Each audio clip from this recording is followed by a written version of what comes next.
It's already 3 months. And ada kami di proseso kini father kong isim-isim para giyay tarakan nag-shift kami iti panangaywan dagiti tarakan iti heritage nga dagiti manmanok dagiti Plymouth Rock dagiti Rhode Island dagiti Sasu dagiti Hubbard Sasu ken dagiti Black Astrolorp and dagiti DeKalb Jersey Giants. So dagiti collection we are trying padpadasan nga paduan later on nga mabaling maibingay ito kan mabaling ilako nga padasan tayo nga i-upgrade dagiti arubayan kan tartarakan tayo mat. And on that, since hanmat nga handang hanmi nga kayat nga ukup dagiti tarakan ada dagay instrumento nga mausar tapno mapado dagitoy isu dagijay incubators na banor dagijay mat nga gamit ta isu iti katulungan tapno mapaado nga nadaras dagiti makulkolekta nga itlog dagiti nga breeders iti naldaw iti kalman nalpas iti harvest iti may nga incubator and we thank the Lord nga adu dagiti nagpasamanan katni halos agan andar yopat nga incubator halos napun puno dagiti incubators tata and madamdama lang rabi halos ada ti 60 manan nga maisalang para after 21 days kita dagiti harvest manan may panggap iti ay kitaan manan di harvest no manu iti agbalin ijay 60 nga itlog so every week matan ket umadado dagiti ma-incubate. And dagiti na incubate ada dagiti nagpasa and mayat-mat na napipigsa rin nakataraki madamat dagiti itlog nga natuloy nga nagpasa. May isang rason kapusta there's something wrong iti fertility na nga fertile itlog or probably nagtuloy man namahan nga nagtuloy iti proseso nga nabuo di manok. And usually we call dagito iti awag to iti sautayo naibong. And I am reminded iti sangwanan iti Dios nga kasla dagiti itlog nga dagiti nga naibong may arig daytoy iti pamati dagiti Kristiyano kun dagitihan nga naisalakan. Umuna kadagiti Kristiyano ada dagiti kunatay nga naibong nga Kristiyano. Dahil iti may nga kadadagsan iti puso iti Dios kapusta ada dagiti Kristiyano nga handa nga nagtuloy binmigay da. Isong actually ada dagiti libro dagiti letters nga naisurat dagiti churches ini where the atmosphere iti letters nga digay kat the atmosphere na kat it is a letter that shows a broken hearted dagiti apostol nga nangisurat. Just like the book iti Galatians where kunan Apostol Pablo nagbit lang nga bulan pagbit lang en batik da kayo tinalikudan nyo iti pamati alis nga dagos ti alipuspus yu awan pa iti manu nga tawan bulan lang en batik da kayo nagsubli kayo di dati. And another book is the book iti Hebrews where it is a book that will tell you iti panagtalikod dagiti imununa nga Kristiyano nagsusubliya di dati and they makita mo ano apay nga daytoy ti sinayang yu sinubliyo di dati nga insarwayo daytoy mayat kuman nga intuloy kuman nagsubli ka di dati sinubliyo di sarwayo naibong ada iso di na clarify nga ada ti pudpuno nga Kristiyano iti Hebrews ada amot dagiti handa gami nga pudpuno iti pamati. Even the book iti Corinthians kat the atmosphere why that book was that letter was written is ada dagiti Kristiyano nga rebelde kaya ada dagiti agpangpanggap nga Kristiyano. So makita tayo when it comes iti faith ada dagiti pudpudno nga Kristiyano nga nagsagdang ada mat dagiti haanggamin nga naisalakan mat. And that's why idikit kita akda iti itlog nga dito may arig kada tayo nga there are saritaan na may panggap iti pamati dagiti Kristiyano ken haan nga Kristiyano dagiti nga naisalakan. nga iti pamati dati sanguanan iti Dios ket naibong nga Kristiyano dagitoy ken naibong nga pamati nga han nga pudpuno nga pamati. So I'm going to talk first about dagiti Kristiyano. Now when it comes iti sanguanan iti Dios, it is the desire iti Apo nga dagiti anak na katagtuloy ken agbiag nga napudno para kanyada.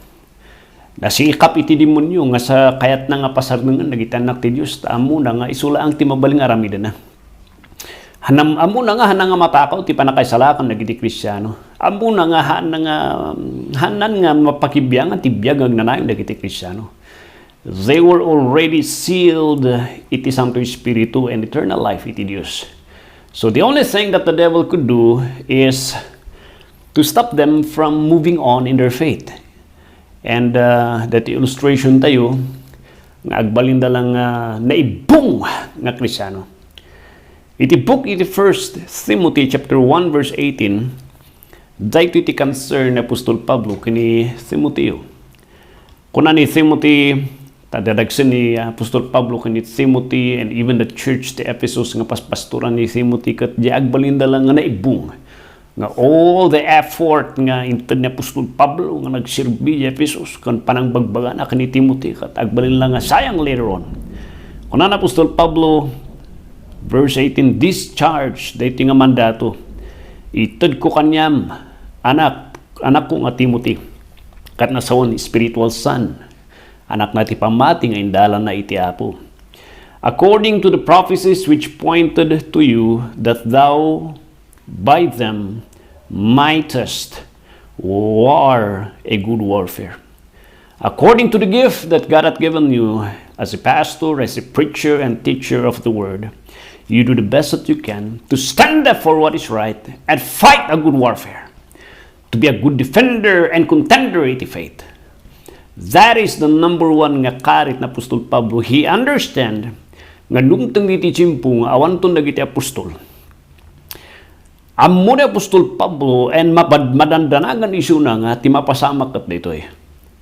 Agbaling nga dagiti churches nga dagiti leaders nga inbound na nga naidutok nga mga handle dagiti nga simbahan ket agbalinda nga compromisers iti pamati.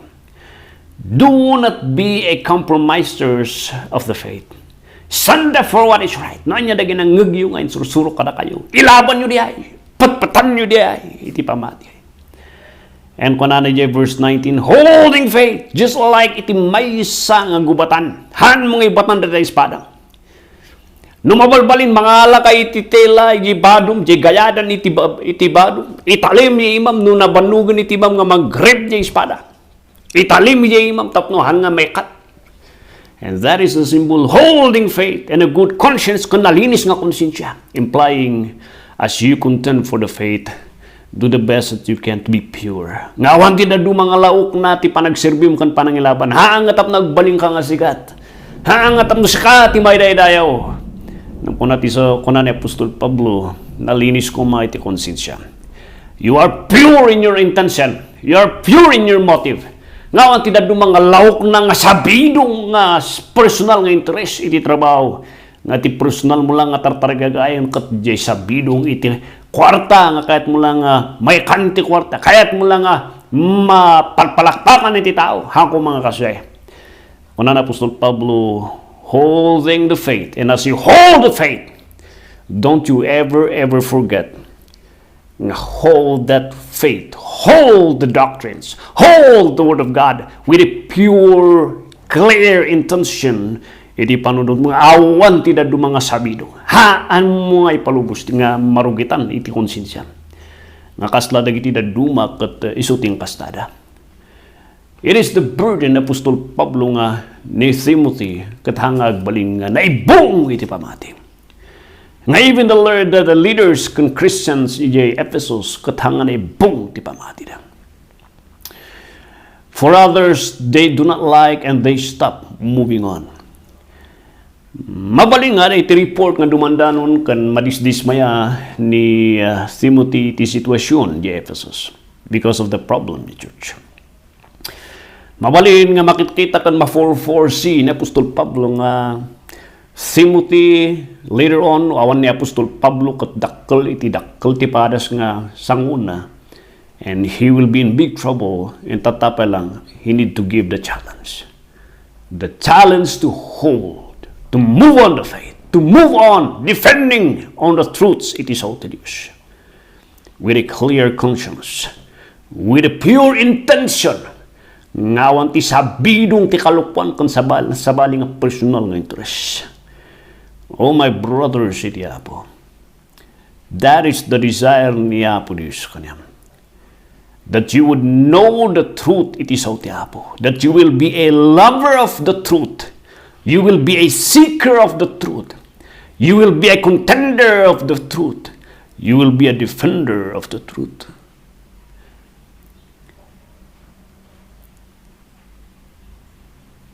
And as you hold the truth, it is the intention iti Apo na even your conscience kathan nga naibong hanga malungtot hanga naangoton gapus iti basol iti personal nga interest lang. Dear brothers iti Apo, you move on, you hold on, you war a good warfare, and have a clear conscience for God's sake. Kitaan nyo, tangkay nga naibong nga anak iti Diyos. Ngawan ti amuyo gapusta, you are ignorant of God's truth. How can you become a productive children, ti Apo, if you ignore the truths of God? And you have a rataning, mabuyok nga konsensya gapus iti nalungtot nga intensyon kan hanga na simpa nga sinseridad iti Dios. That example dito we'll go to the second nga that is for the Christians. Then later on, he transferred ni Apostol Pablo nga sinarita na iti duwa nga tao ni Hymenaeus ken Alexander. Ako na Apostol Pablo of whom dinadaal dati pamati. Kasla da nga barko nga na shipwreck. Kasla barko nga iti Titanic nga nadadaal dagito iti pamati da. Kahit na nga sawon, they were once a member of the Ephesus church, but later on, they went out of the gospel of Christ. They went away from the truth ni Kristo Jesus. They went away not only from the gospel ni Kristo, but also from the word of Christ. They have made shipwreck. Dinadalda iti barko ti pamati and adadagiti na matmati kanyada. They do not teach the gospel of Christ. They have turned away from the gospel of Christ, and they have turned away from Christ. Their name is Hymenaeus and Alexander. And here is the second group of people. Dagiti na ibong iti pamati. Dagito ya kunatay nga Kristiyano da, but later on, they would deny the gospel. They would deny ni Kristo, iti kinadyos ni Kristo, and they would deny the scripture. Oh, my friends, here is Hymenaeus, kunan Apostol Pablo, I have given them to the devil. Ako mo naman nga tawon dagiti nga tao nga di church Ephesus. But one thing for sure about isaranda nagbaling nga membro nakanda iti posisyon ni church until later on they have publicly declared they do not believe the gospel ni Kristo nga umanay iti panakatay, panakaikali kan panagungan ni Kristo nga mangisalakan iti maysa nga tao. They have denied Christ. They went back to the law. Nga iso ti mangisalakan. Bautisar, aramid, itrabawam ti panangisalakan mo. Naibong nga pamati dagay. Awan kargana nga pamati. I call them non-Christians. The Bible also calls them apostates. The Bible calls them non-Christians. False Christians. Oh, my friend. Can you prove nga pudpudno nga hanggang nga naibong? Baling nga ibagang kanyak. Pastor, nagkaragak ni sinner's prayer. Nasaya atin confess mo. But have you tried to test that mouth confession nga ining bagam kini Kristo? Yes, we accept the Lord Jesus Christ by our mouth and from our hearts. Na makitam no pudpudno nga mouth confession by the evidence of God's life itibiyag mo. By the evidence of repentance nga dati nabalbaliwan nga panagpanpanunot may panggap itibasol. There's already a change when it comes. Iti panangayat iti Diyos. A holy desire, a true conversion nga ebidensya makiptut kalanganan after you have publicly confessed or after you silently confess nga inawat ni Kristo Jesus. Si Marsarunong aldaw ada iti baro nga biyag nga agtatrabaho tiro nag iti puso kung riknam kan panunod mo nga agbiag iti Dios. Namno awan di jay na ibong nga pamatitian mo. My friend, no wonder kung ni Apostol Pablo, examine yourself whether you are in the faith. Because there is such thing as naibong nga Kris nga kunatayo nga pamati nga agin-agin kay Kristiyano. And how I pray nga ka nga may sadyay. Sa apay kumatay eksaminam ti bagim kat no makitam nga awan ti panagbalbaliw, awan ti makitam nga presensya ti Dios nga inawat mo. Dumawat ka ti pamakaasi, agpakaasi ka ti sangwanan ni ti Dios, Apo Dios. Pakawanan na kung may kaman, nagtibiyag ko. Kanipakitam kanyak na talaga. Iti presensyam tibiyag ko. Tatanga inawat ko si ka. Inawat ko si ka din na mago makita tibiyag ko. Amok nga barang-barang lang di pamatik nga di. Tata, kahit kuman nga panaknakan nga barang-barang lang di ting pamati. Awatek sa katibiyag ko. Kat Apo, ipakitam kanyak. Iti ebidensya, iti presensyam, iti nabalbaliwan nga riknakan panunot kan biyag ko. Kapsat, sa apay kumataramidon diya. Kada kayo nga Kristiyano, siputan nyo tangkay nga agbaling nga naibong nga Kristiyano. Kada kayo nga kitaan nyo nga kakabsat kat Kristiyano kayo kunayo na mawan pa nagbalbaliw nga makita ti ebidensya ti presensya ti Dios, awan ti ebidensya ti repentance, regenerated heart, a changed heart, awan ti ebidensya ti conversion, naibong ti pamatim. Isimpam ti biyag mo kumati sangwanan ni ti Dios kapsat. Hagpakaasi ka ti sangwanan ni ti Dios. God bless.